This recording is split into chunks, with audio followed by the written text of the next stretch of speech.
అవును, వాళ్ళిద్దరూ ఏకమయ్యారు.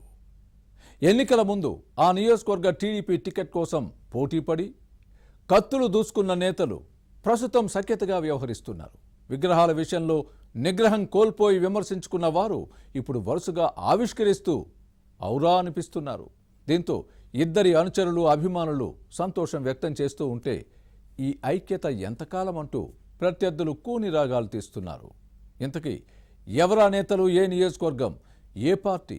కడుపులో కత్తులు పెట్టుకొని పైకి కలిసికట్టుగా కనిపిస్తున్నారా, లేక నిజంగానే సఖ్యంగా ఉంటున్నారా?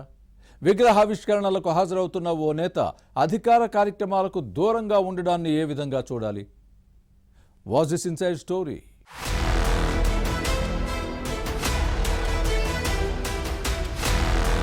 ఉమ్మడి గుంటూరు జిల్లాలో కోడెల, కన్నా కుటుంబాలు చాలా కాలం రాజకీయాల్లో ప్రముఖ పాత్ర వహించాయి. టీడీపీ ఆవిర్భావం నుంచి కోడెల శివప్రసాదరావు పార్టీలో ముఖ్య నేతగా వ్యవహరించారు.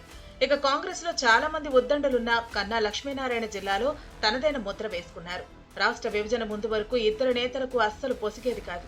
ప్రత్యక్షంగా రాజకీయాల్లో తలపడకపోయినా నిత్యం రగిలిపోయేవారు. రాష్ట్ర విభజన తర్వాత 2014లో కోడెల సత్తెనపల్లి నుంచి సైకిల్ పార్టీ అభ్యర్థిగా పోటీ చేసి గెలవగా, కన్నా లక్ష్మీనారాయణ నరసరావుపేట బీజేపీ ఎంపీ అభ్యర్థిగా బరిలో దిగి ఓడిపోయారు. కానీ గత ఎన్నికలకు ముందు కన్నా లక్ష్మీనారాయణ టీడీపీలో చేరారు. అయితే కోడెల శివప్రసాద్ మరణం తర్వాత సత్తెనపల్లి తెలుగుదేశం టికెట్ ను కోడెల తనయుడు శివరాం ఆశించారు. అయితే కన్నా తెలుగుదేశంలో చేరటంతో కోడెల శివరాంకు చుక్కెదురైంది. సత్తెనపల్లి నుంచి కన్నా పోటీకి సిద్ధమవటంతో ఇద్దరి మధ్య వివాదాలు మొదలయ్యాయి. ఈ క్రమంలోనే కోడెల శివరాం పలు సందర్భాల్లో కన్నాపై తన అక్కసు వెళ్లకక్కేవారు.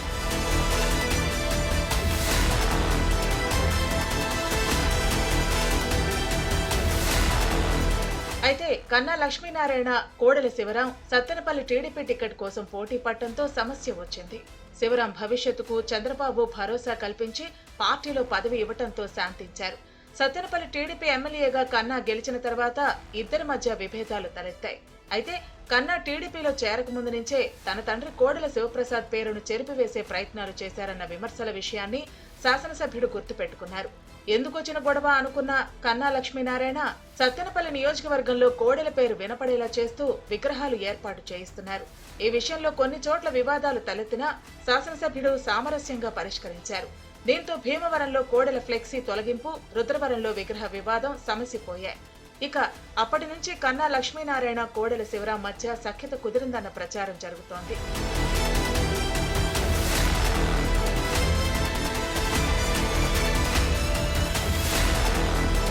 ఇక ఈ మధ్య పలు గ్రామాల్లో ఎన్టీఆర్ తో పాటు కోడెల శివప్రసాద్ విగ్రహాలను ఎమ్మెల్యే కన్నా ఆవిష్కరిస్తున్నారు. గతంలో పలకరించుకోవటం ఇష్టం లేని ఇద్దరు నేతలు ఇప్పుడు వేదిక పంచుకుంటున్నారు. కుందిలవారిపాలెం, బలిజేపల్లి, సత్తెనపల్లిలో కొద్ది రోజుల వ్యవధిలో ఎన్టీఆర్, కోడెల విగ్రహాలను ఇద్దరూ కలిసి ఆవిష్కరించారు. కూటమి ప్రభుత్వం అధికారంలోకి వచ్చిన తర్వాత కోడెల శివరాం టీడీపీ ఎమ్మెల్యే కన్నాపై బహిరంగంగా విమర్శలు చేయలేదు. అయితే అధికారిక కార్యక్రమాల్లో మాత్రం ఎక్కడా శివరాం కనిపించడం లేదు. ఇద్దరూ కలిసి పనిచేయటంపై ఒకవైపు కన్నా, కోడెల అభిమానులు సంతోషం వ్యక్తం చేస్తుంటే, మరోవైపు వీరిద్దరి మధ్య ఈ ఐక్యత ఎంతకాలం ఉంటుందిలే అంటూ ప్రత్యర్థుల నుంచి కామెంట్స్ వస్తున్నాయి.